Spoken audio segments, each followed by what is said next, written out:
Ladies and gentlemen, thank you for standing by, and welcome to the Boston Scientific Q1 2020 earnings call. Now, at this time, all participants are on a listen-only mode. Later, we will conduct a question-and-answer session. If you wish to place yourself in queue for questions at any time, please press 1 then 0. Now, repeating the 1 then 0 command will remove you from Q&A. So once again, please press 1 then 0, and then press 1 then 0. Repeat the command to remove yourself from the queue. As a reminder, today's call is being recorded. I will now turn the call over to your host, Susan Lisa. Please go ahead. Thank you very much, Kevin, and for those explicit directions. Good morning, everyone, and thanks for joining us. With me on today's call are Mike Mahoney, Chairman and Chief Executive Officer, and Dan Brennan, Executive Vice President and Chief Financial Officer. We issued a press release earlier this morning announcing our Q1 2020 results, which included reconciliations of the non-GAAP measures used in the release. We have posted a copy of that release, as well as reconciliations of the non-GAAP measures used in today's call, to the Investor Relations section of our website under the heading Financials and Filings. The duration of this morning's call will be approximately 1 hour. Mike will focus the majority of his comments on the impact of COVID-19, inclusive of April trends and procedural acuity by business. Dan will review the financials for the quarter and our liquidity outlook, and then we'll take your questions. During today's Q&A session, Mike and Dan will be joined by our Chief Medical Officers, Dr. Ian Meredith and Dr. Ken Stein.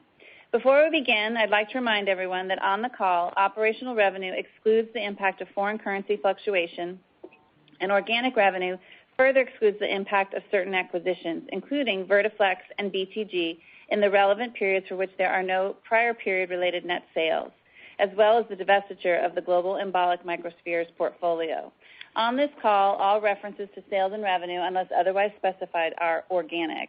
Also of note, this call contains forward-looking statements within the meaning of federal securities laws, which may be identified by words like anticipate, expect, believe, estimate, and other similar words. They include, among other things, the impact of the COVID-19 outbreak on the company's results of operations, statements about our growth and market share, new product approvals and launches, clinical trials, cost savings and growth opportunities, our cash flow and expected use, our financial performance, including sales, margins, and earnings, as well as our tax rates, R&D spend, and other expenses.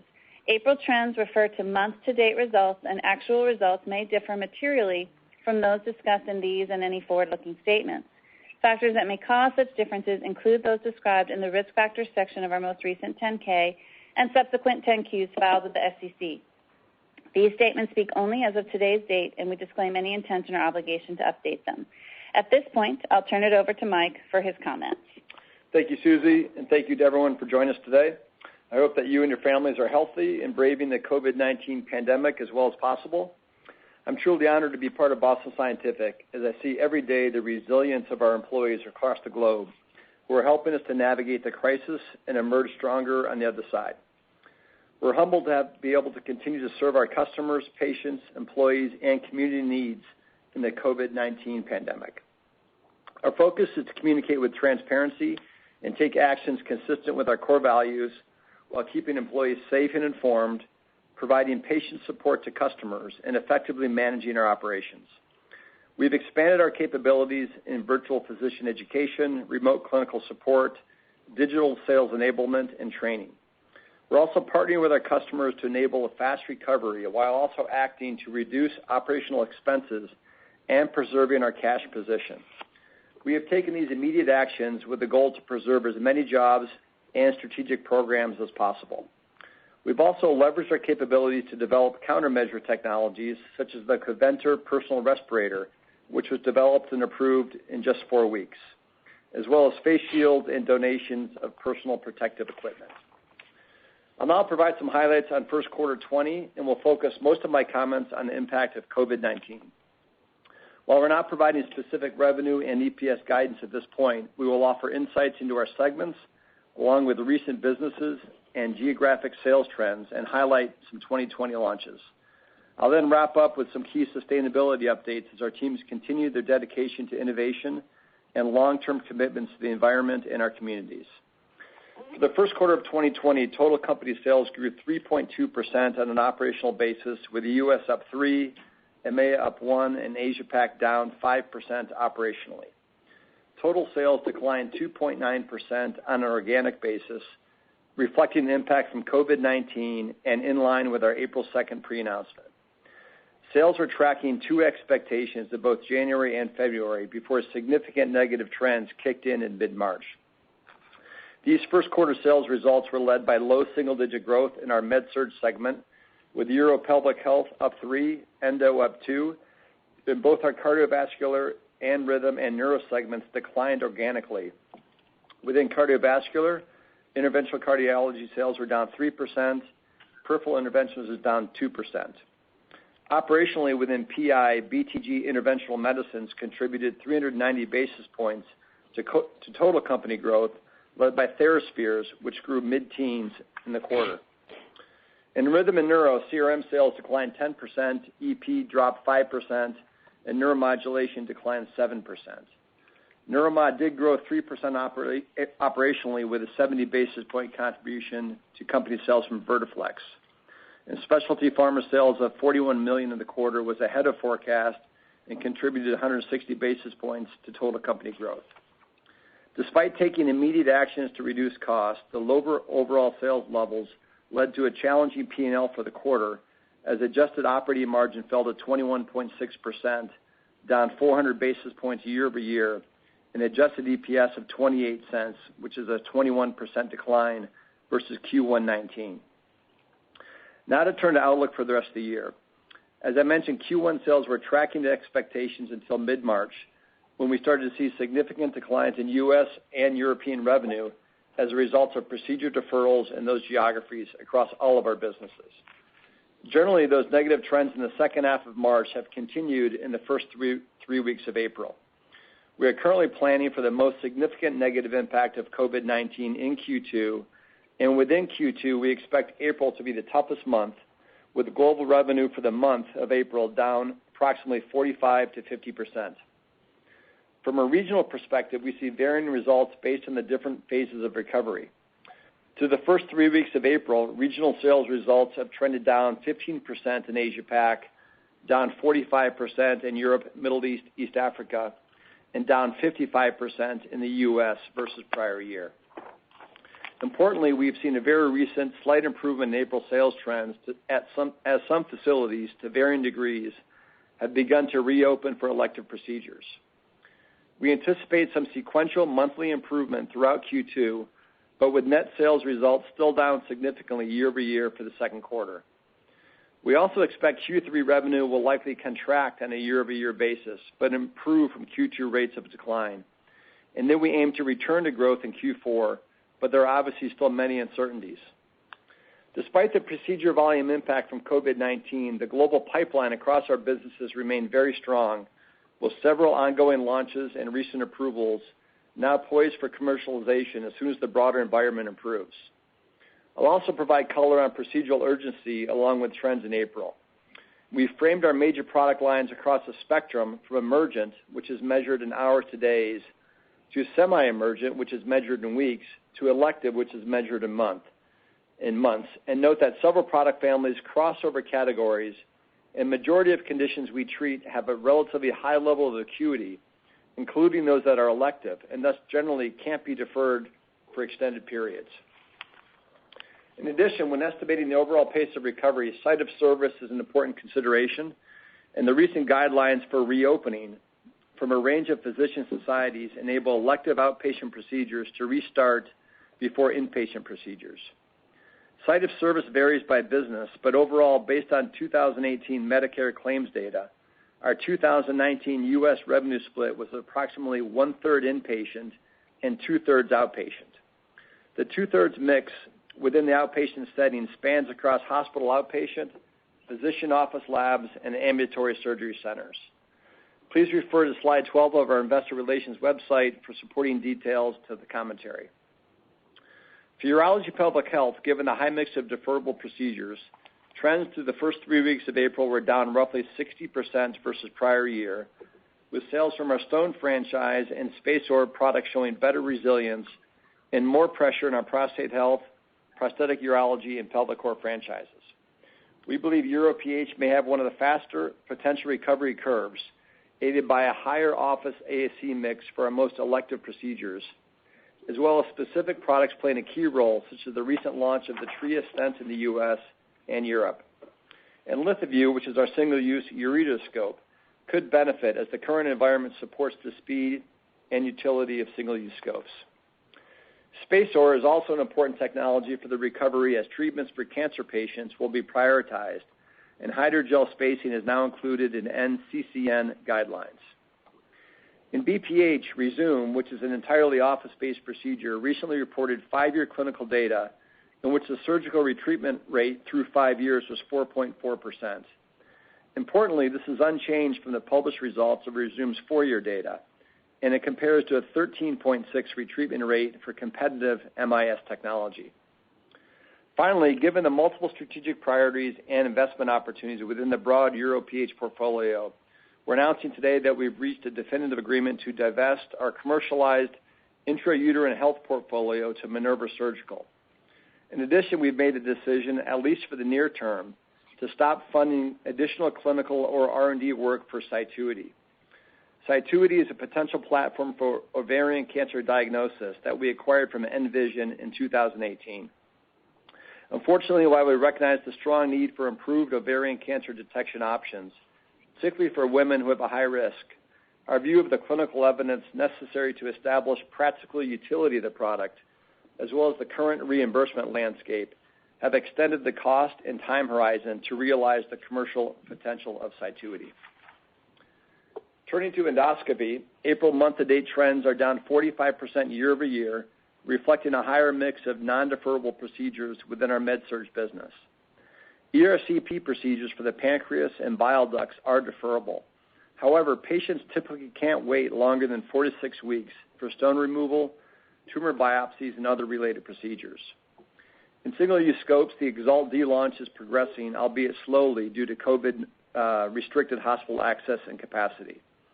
And the current pandemic certainly emphasizes the need for infection prevention, and we continue to believe that our therapeutic imaging portfolio of single-use scopes represents a multi-billion-dollar market opportunity over time. We're also pleased that the next scope in this franchise, Spyglass Discover, received CE mark approval in early April, and we're working toward a second-half U.S. clearance and a global launch. Also in April, we received FDA clearance for the WallFlex colonic and duodenal soft stent systems, and our next-generation hemostasis clip, Res 360 Ultra, remains on track for approval in Q3. Turning to CRM, sales in April are down approximately 50% year over year, with de novo Brady implants and replacements holding up slightly better than ICDs. And this reflects a slightly higher mix of non-deferrable procedures and pacers, including the majority of patients suffering from heart block and those who more urgently need replacements. In defibrillators, non-deferrable procedures including secondary prevention, ICD, and CRTD therapy, and a subset of replacements. CRM recovery will be led by HeartLogic, S-ICD replacements, as well as the ongoing U.S. launches of our Ingevity Plus lead and 3300 programmer with remote service offerings. Importantly, we continue to expect mid-year FDA launch and clearance of our LuxDX implantable cardiac monitor. We also look forward to 2 virtual HRS late breakers in our CRM franchise, the Proterian and InTouch trials, which should continue to support the global growth of our S-ICD franchise. Electrophysiology sales in April are down approximately 65% year over year, as this franchise has a higher deferrable mix than CRM, with a low double-digit percentage of highly symptomatic and unstable arrhythmias considered non-deferrable. Our EP recovery will be driven by our strengthening portfolio, including POLARx, which is our second-generation single-shot cryoablation catheter that will resume its European launch in Q3 when access to labs improves. DirectSense, which monitors the effect of RF energy delivery via changes in local impedance around the catheter tip, received approval in mid-April. We also anticipate Q3 approval in Europe for a force-sensing StablePoint therapeutic catheter. In neuromodulation, the first 3 weeks of April have seen a decline of 90% in sales versus prior year, given the very high rates of elective deferrability for SCS and DBS procedures. So to offset this, we continue to leverage our digital competencies to maintain connectivity with patients and physicians so we're ready to serve them as procedures resume. Given that a majority of all SCS trial procedures occur in the office or ASC setting, and that many implanting physicians have access to an ASC, we believe SCS procedures will likely experience an earlier and faster recovery than DBS, which is typically 100% hospital-based. For interventional cardiology, April sales are trending down about 40% versus prior year, with coronary therapy sales more resilient and structural heart sales more impacted, which reflects a higher mix of non-deferrable procedures within coronary therapies. Similarly, with structural heart, TAVR procedures are generally less deferrable than WATCHMAN. And overall, the relatively low April sales decline in IC reflects that as one of our highest mixed franchises, both in terms of emergent and acute procedures. We believe this will drive the recovery curve as the procedures may be deferrable near term, but pose a significant threat for future morbidity or mortality. Importantly, we're planning for 8 coronary therapy launches across our major markets later in 2020, highlighted by Synergy XD, Synergy Megatron, and our Synergy 48 millimeter. 2 enhancements to our rotablator atherectomy platform and enhancements to our PCI guidance platform.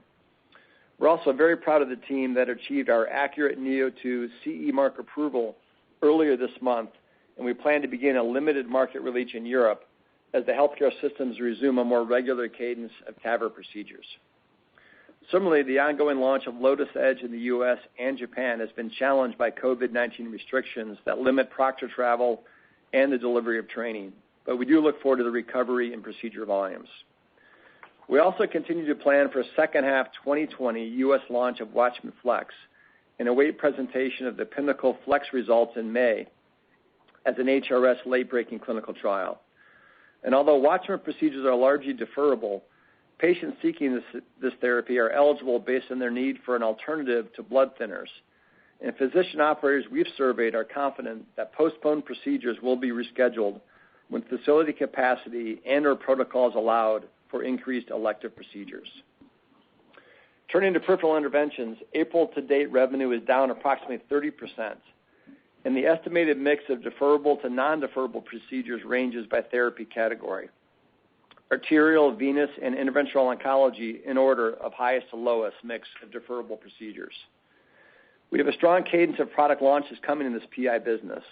In arterial, we plan U.S. launches of the Ranger DCB and Athletis balloon, along with a China launch for Eluvia in DES in China. In venous, we received approval for the venous indication for wall stents and anticipate approval for a new controller for the ECOS thrombectomy system and a new IVUS catheter.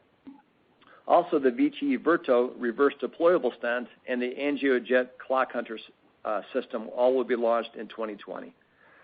In interventional oncology, we plan to launch the new HEAT FX microwave ablation system and the TrueSelect microcatheter. So a very rich pipeline of launches in PI in 2020. So turning now to lessons learned from our Asia team, Q1 sales in the region declined 5% year over year, mainly driven by declines in China and Korea, which were partially offset by growth in Japan, Australia, and New Zealand. In China, we estimate that the COVID-19 impact to procedures was close to $70 million in the first quarter. And since the government announced on March 18th that the country has passed the peak of the epidemic, we continue to see improvement each week in China. Leading physicians are also citing concerns that patient deaths from deferral of elective procedures could outnumber COVID-19 related patient deaths. And bans are now starting to lift on interprovincial travel, and this is helping larger city hospitals recover as patient flow from lower tier cities is restored. We are leveraging the China team's experience, including customer engagement via online hospital seminars and remote case support. And overall, we believe that China could recover back to its pre-COVID-19 trajectory in Q3 and potentially be above plan in Q4. Our Japanese business has been less impacted year to date, but remains uncertain. In Japan, we look forward to launching Ranger DCB, Synergy XD, and Lotus Edge in the second half of 2020. So turning to the balance sheet, as we announced last week, we believe that we are in a strong liquidity position with our recent bank deal, resulting in over $2.6 billion in near-term liquidity. And Dale will provide more details on the transaction as well as commentary on our cost-cutting and cash preservation initiatives. Consistent with the deferral of elective procedures, we've witnessed a slowdown in ongoing clinical trial enrollments, and thus would expect a delay to many of our clinical timelines of approximately 6 months. We're also temporarily suspending the quarterly update to our pipeline chart in our financial highlights decks, but we'll reinstate at one of our future earnings calls. Instead, this quarter, we have provided a summary of our important 2020 new product launches on page 13 of the deck. I'd also like to highlight the online release of our 2019 Integrated Performance Report, which combines financial disclosures with our sustainability report, updates on our 2030 carbon neutral pledge, and reporting on our diversity and inclusion goals. Recall that in 2017, Boston Scientific was the first medical device company to pledge carbon neutrality by 2030. And importantly, we've made significant progress toward this goal, with the latest step being last week's announcement that we have finalized our first virtual power purchase agreement, which is a 15-year solar energy purchase deal to provide 100% renewable electricity for our U.S. operations. We've more than doubled the percent of energy used from certified renewable sources in 2019 alone to 11%, and achieved a reduction of nearly 34,000 tons of greenhouse gas emissions since 2015. We recycle 80% of all solid waste in manufacturing sites and a 95% rate of landfill avoidance. So in closing, I'm incredibly proud of our team at Boston Scientific. Our fundamentals and long-term outlook remain strong given our people, our pipeline, our high rate of acuity in our portfolio, and our category leadership strategy across diversified markets. I'd like to thank our employees for their winning spirit and commitment to emerge stronger in the recovery post-COVID. And I'd also like to thank the frontline workers for their unwavering commitment, dedication, and selflessness during this time. Now I'll turn the call over to Dan. Thanks, Mike. And allow me to echo my gratitude and respect for all of the frontline healthcare workers and members of the Boston Scientific team. The focus of my prepared remarks today will be to provide high-level Q1 financial results, insight into our P&L, cash controls, and leverage, as well as an overview of our strong financial position. Given the challenges the COVID-19 pandemic has brought upon the healthcare community and uncertainty regarding the duration and the impacts, we will not be issuing Q2 or full year 2020 guidance at this time. But, as Mike said, we will try to provide as much transparency and disclosure as possible. First quarter consolidated revenue of $2,543 million represents 2% reported revenue growth and reflects a $29 million headwind from foreign exchange. On an operational basis, revenue growth was 3.2% in the quarter. Sales from the Vertiflex and BTG acquisitions contributed 70 and 560 basis points to total company growth, partially offset by the divestiture of our legacy embolic beads portfolio for a net 610 basis point contribution. This resulted in an organic revenue decline of 2.9%, driven by the negative impact of COVID on elective procedures, as Mike detailed. We delivered Q1 adjusted earnings per share of 28 cents, which includes 2 cents of inventory charges related to near-term lower demand and 1 cent charge related to a discrete tax item in the quarter. Adjusted gross margin for the first quarter was 70.5% and reflects the impact of the inventory charge.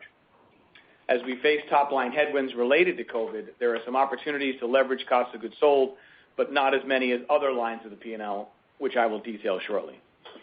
Our tax rate for the first quarter was 10% on an adjusted basis and includes an $11 million discrete tax charge.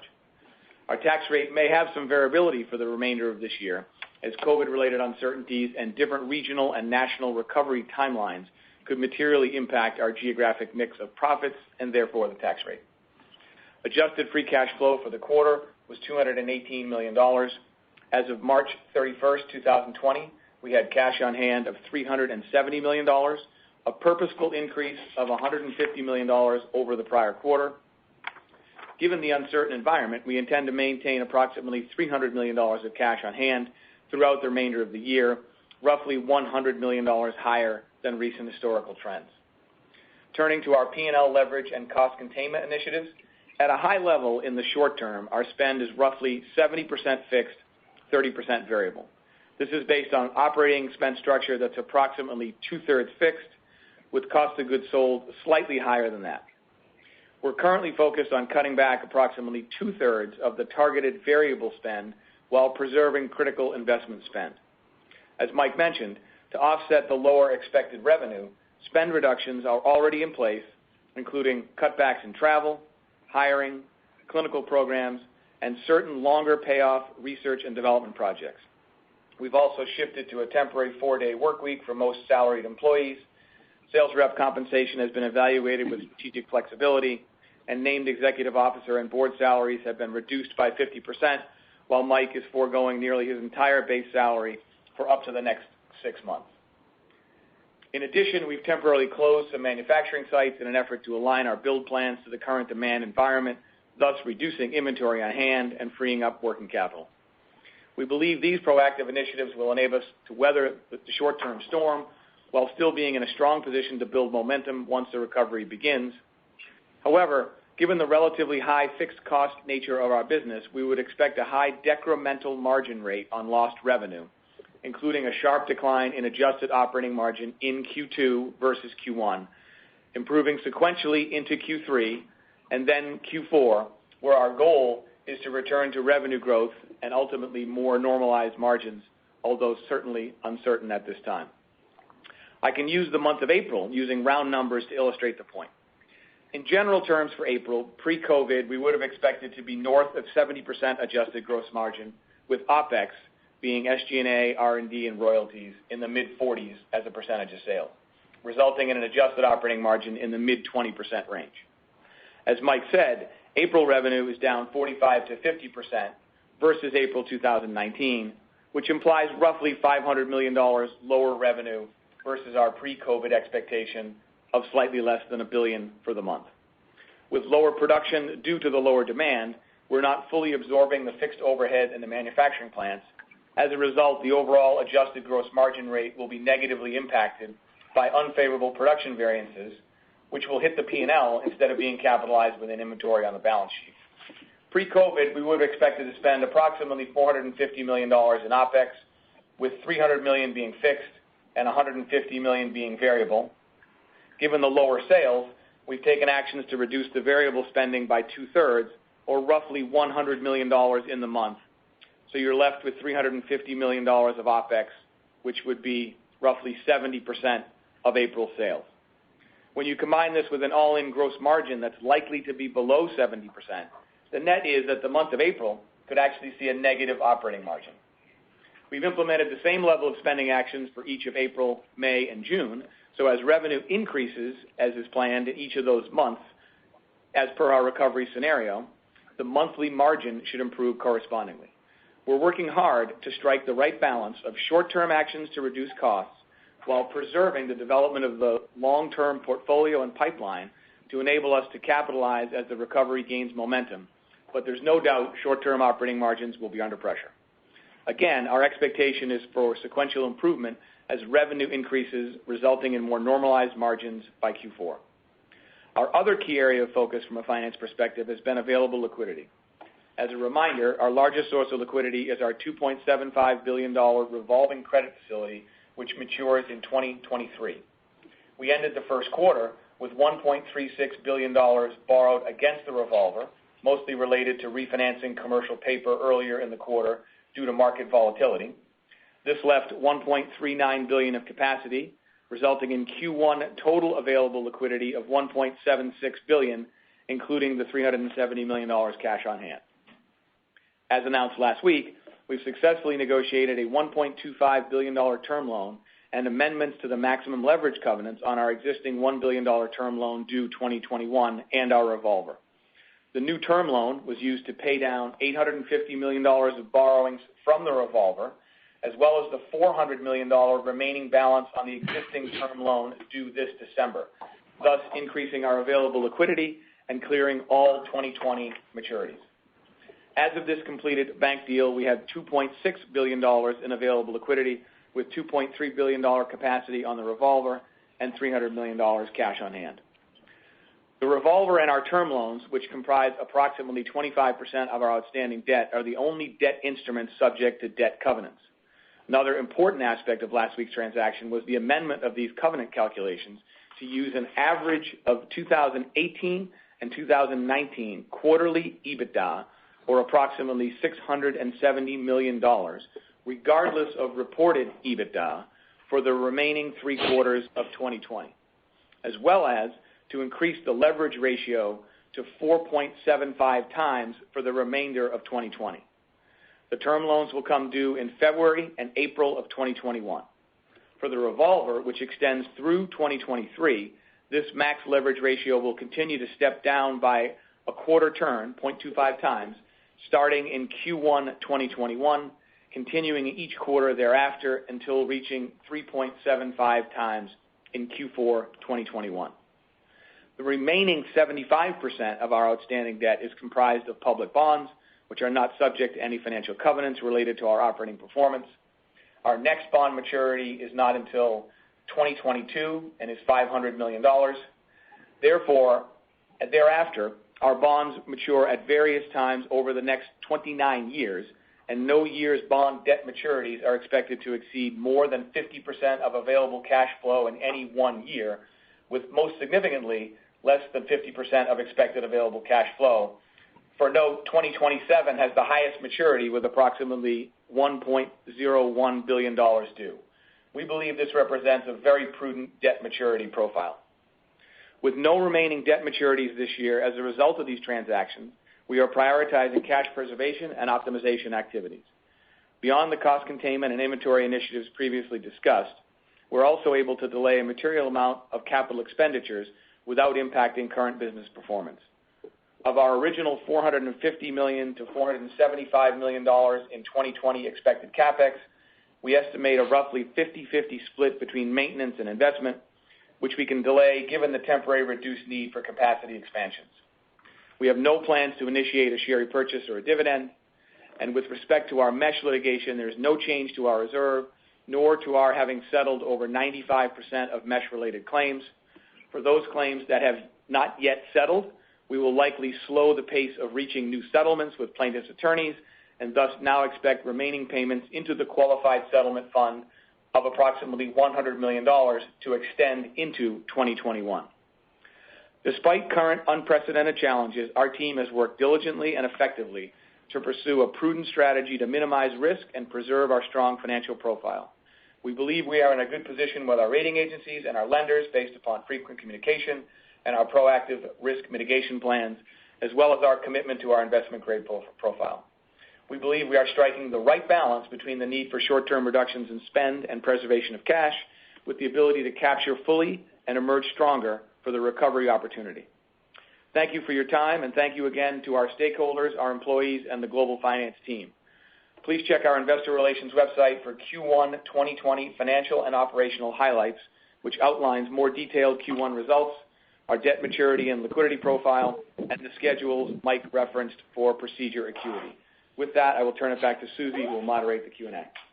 Thanks, Dan. Kevin, let's open it up to questions for the next 25 minutes or so. In order to enable us to take as many questions as possible, please limit yourself to one question and one related follow-up. Kevin, please go ahead.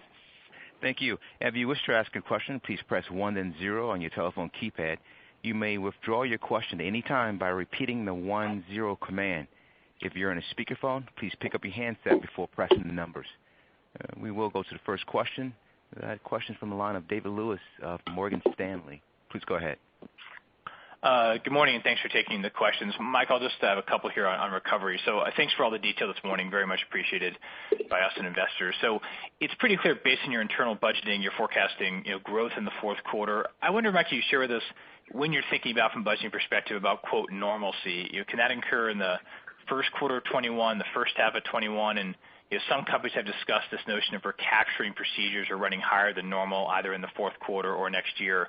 Wanted to get your thoughts on that and had a quick follow-up. Yeah, good morning, David. Thanks for the question. It's really difficult to call that at this point in time. As you might expect, we have a number of different scenarios that we've laid out, and we've looked at various triggers that we would pull to reduce cost or fuel investment faster. But our base case assumption is really what we laid out here, which is the most significant decline in second quarter. Encouragingly, we have seen an improvement recently in April, which gives us some optimism based on new centers opening up. And that sequential improvement, obviously in third quarter and a goal to get back to growth in fourth quarter.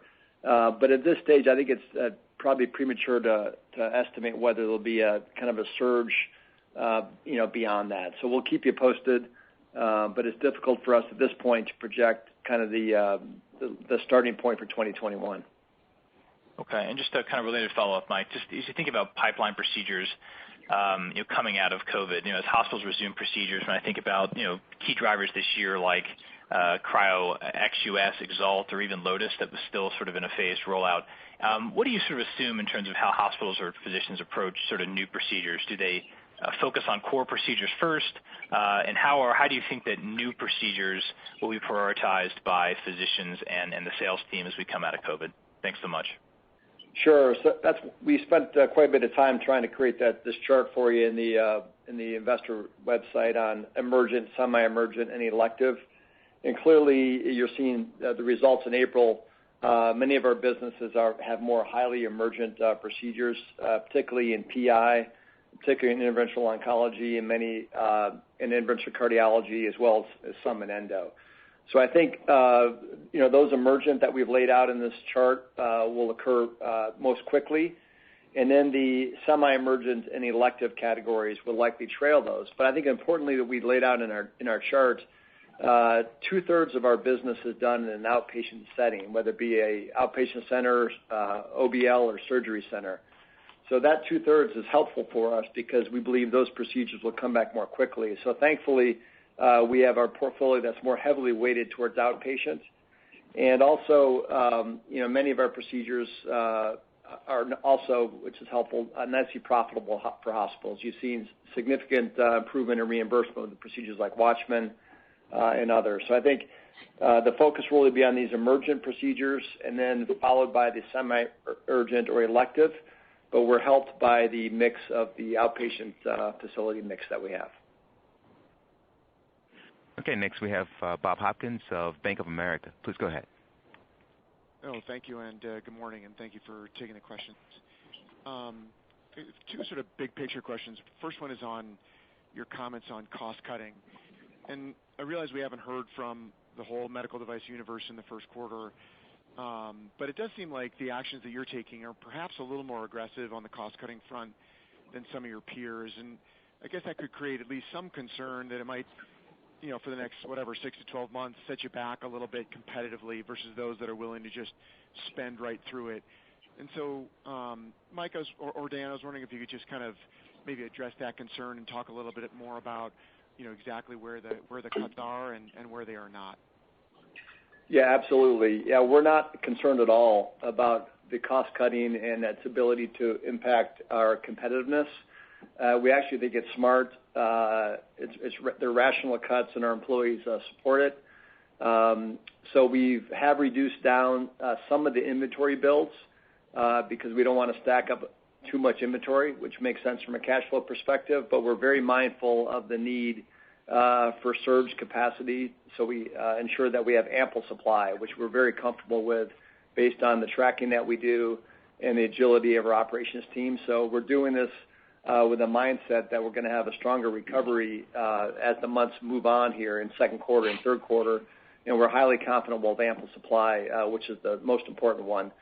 Secondly, many of the actions that we've taken, actually we led in this area, has been to secure our very important sales team. So, we won't give the details there. We've ensured certain levels of compensation for our sales teams despite the significant sales misses that are occurring. So we feel like we've built strong loyalty and support from our sales team by taking those actions earlier than most. And also we have moved to a 4-day work week, and the goal for that would be for it to be a second quarter impact only, but we'll see how that progresses as the recovery returns. And quite frankly, that's been met pretty well with our employee base. They're highly engaged. They're working very effectively from home. We're building new capabilities in digital, and it's really a one-team approach. And also with the support of the CARES Act, some of those employees are also benefiting from some of the financial relief in certain states in that area. So actually, we think all the actions are what smart companies would do, And if anything, I think it's built, potentially greater loyalty amongst our employee base with the changes we've made. Okay. Thanks for that. One other big picture question, Mike, for you is that the Boston Scientific's stock price is down as much as companies with much less defensive mixes of businesses within medtech, and just curious as to kind of the message to you or from you to investors on that front. It's again, it's notable for the relative underperformance this year so far. And just curious what your kind of messages to investors on the ability of Boston to kind of come back. Yeah, well, that's why we wanted to lay this out in detail. We want to give you as much transparency as possible. We gave you the April results. We've seen some recent improvement, and we're quite confident in the recovery path that we outlined with improvement in third quarter and fourth quarter. And I think that's what I mentioned with David's comment on the procedure mix that we have heavily weighted towards outpatient procedures is very helpful for us. And I think most importantly, as procedure volumes get back, it's really about the portfolio that we have. And we have an impressive cadence of launches that we outline, many of those across all of our businesses. And we have a very robust pipeline. We're keeping the key R&D projects alive beyond this. And so you'll continue to see us, we believe, having one of the most differentiated medtech portfolios in the business, a highly engaged workforce, and the financial flexibility to weather the storm. So I would consider it a very good buying opportunity. And I think the other thing, Bob, from my perspective is, if I think of the conversations I've had with investors over the last 90 days, leverage and liquidity kind of crept into that conversation where it hadn't been before. So we're a little bit more highly leveraged than some of the peers, so I think we took a little bit more of a decline based on that. I'm super proud of what the team did on the bank refinancing last week. I think we've answered that question, have ample liquidity, have things where we need on that front. So I think that's hopefully been asked and answered, and that was a little bit of a concern that folks had over the last quarter as well. We'll go to the line of Robbie Marcus, J.P. Morgan. Please go ahead. Thanks, and want to say thank you for giving us such great color, both on the top line and down the P&L. I think it'll be helpful for all of us for the rest of earnings. Maybe turning to my question, a big part of the Boston Scientific story has always been the pipeline, and that's obviously hit a bump here as running trials is pretty difficult. You pulled the future product launch page. Hopefully it'll come back once you could get trials restarted. But how are you thinking internally about the delays to new product launches and something that was in the pipeline that had a trial involved with it? Yeah, so this impact isn't exclusive to Boston Scientific. Any company that's in the midst of ongoing clinical trials is going to see a similar time frame delay. So I think that's unfortunate, but getting patients to enroll in new clinical trials during the pandemic obviously hasn't been effective. So that's why you see the delay, and that'll be consistent with any company who's enrolling any clinical trial. So I think in the near term, that's why we have in the materials the launches that we have in 2020. So we have some very large launches in 2020 with the Watchman Flex, with the DCB balloon, with the PolarX product in EP. We've got a number of product launches in coronary and like 8 of them in PI. So there's a significant number of launches that will occur in 2020. And then we've got a rich pipeline of other things, but call it a 3 to 6 month delay likely based on the clinical timing. So I don't think that'll be unique to Boston. The near-term pipeline's strong. We talked about pre-COVID, growing faster than most of our peers, improving operating margins. And in terms of growing faster than peer group, that remains the goal, and we aim to continue to deliver that once the recovery happens. And we have the pipeline to do that. So the near-term pipeline looks very good, and the clinical delays I think you'll see across the board in the industry. Great. And maybe as a follow-up, maybe a little bit of a moot point here, but I just wanted to check what were the trends like up through the middle of March in some of the businesses that faced a shortfall in fourth quarter? I believe ICD replacements were one, EP was another. How did those businesses trend before COVID really hit developed markets around the world? Thanks. Yeah, I think this is Dan, Robbie. Before COVID, kind of pre-mid-March, things were kind of going pretty nicely on the rails. Obviously, we saw in Asia, particularly in China, we had the impact that started in January, but for the U.S. and EMEA and unaffected areas in Asia-Pac, things were going pretty nicely. So the impact that you saw and the results that you see in Q1 is a China and Asia-Pac impact across the full quarter, but really those last 2 weeks of March where it hit the brakes hard in the U.S. and EMEA. And so those trends have kind of continued into April. As Mike said, we're seeing some signs of encouragement here recently in April, and he gave you all the figures of what each business is down in April. But the Q1 results are really defined by the last 2 weeks of March in the U.S. and Europe. And next we'll go to the line of Vijay Kumar, Evercore. Please go ahead. Hey, guys. Thanks for taking my question, and again, appreciate all the color. This is probably the most detail we've gotten from any company. Mike, maybe, on the second half recovery, right, I guess one of the questions we're struggling with is you'll have all these, social distancing measures. When you think about your sales force re-engaging with physicians, right, how does that dynamic, play? Does it have any impact at all, or, I'm just curious on how that impacts your, new product that you mentioned, the rollout. How does it get impacted? Yeah, so I would say clearly the physicians at managing the pandemic on their mind every day. But without a doubt, physicians are very anxious to bring back their procedure volume. They know patients are waiting for it. They're encouraging them to come back to the hospital, and you're seeing some hospitals open up. So I think there's a great alignment in terms of hospitals' desire appropriately at the right time to bring back elective procedures, and there's very high alignment by physicians wanting to do that. And some physicians and OBLs are talking about working 6-7 days a week, multiple shifts to make up for that backlog. So I think there's a lot of industry alignment with the motivations of the hospital and the physician community to bring that back.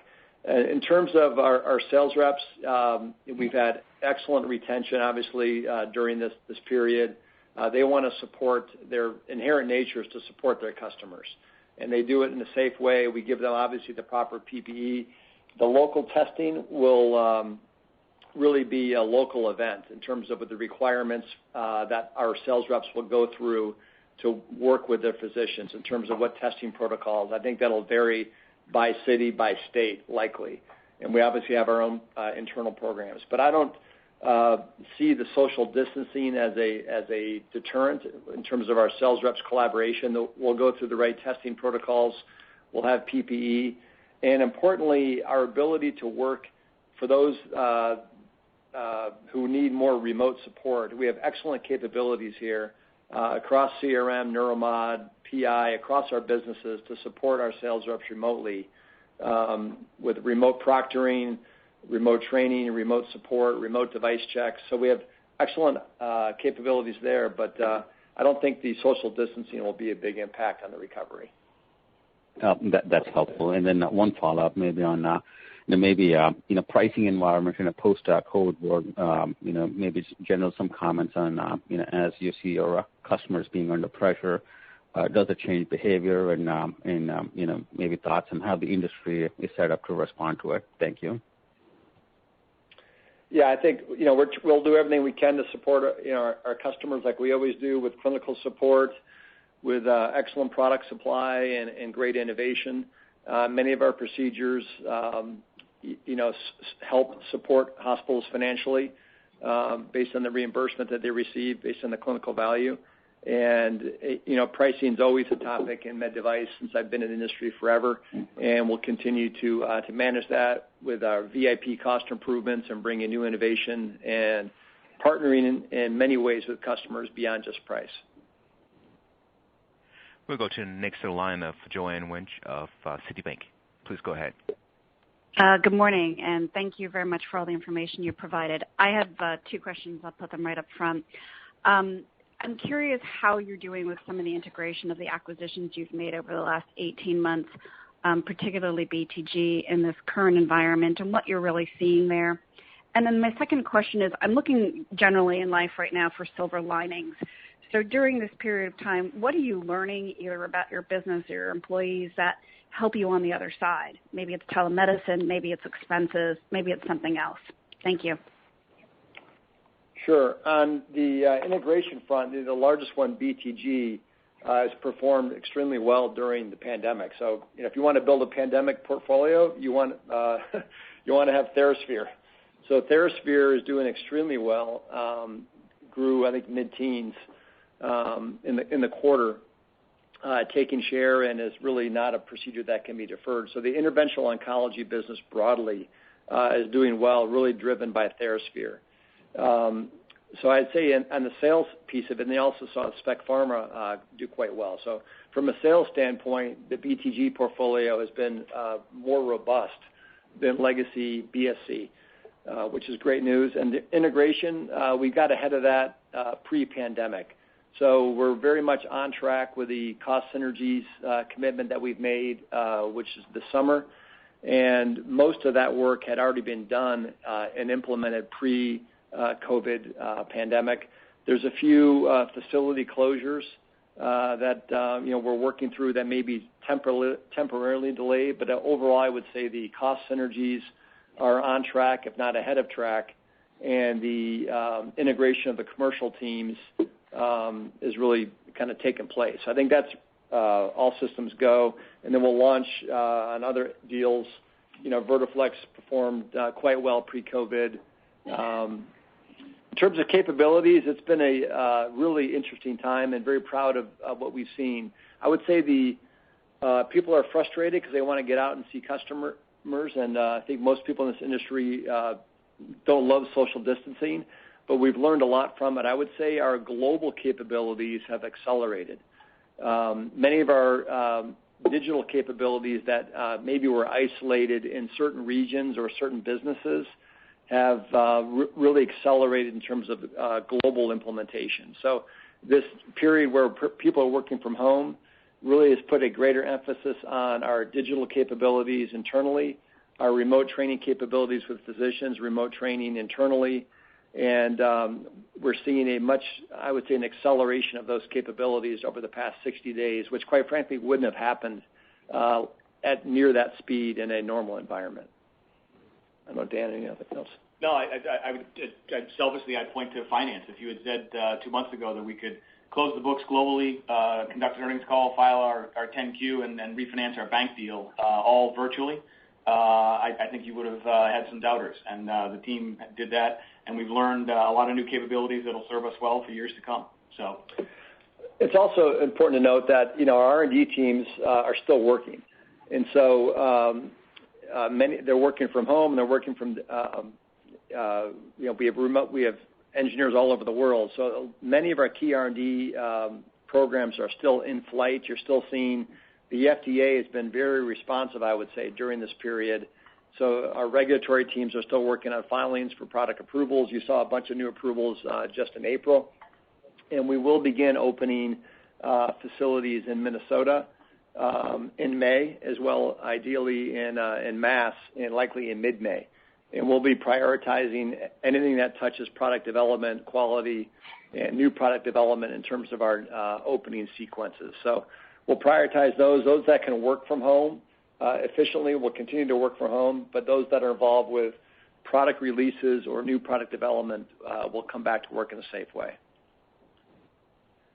Next, we'll go to the line of Josh Jennings, Cowen. Please go ahead. Hi, good morning. Thanks for taking the question.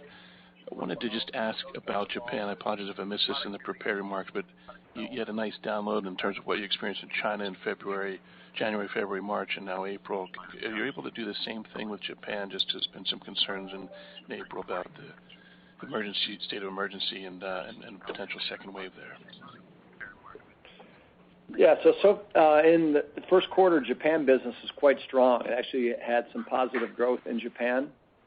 There has been a little bit of an impact thus far in April, but not to the same levels that we've seen in Western Europe or U.S. And so we do expect Japan will likely soften a bit more than it did in the first quarter, but their handling of the crisis has been pretty efficient.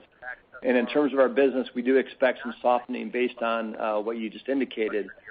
But thus far, it hasn't been to the same level that we've seen in Western Europe or U.S.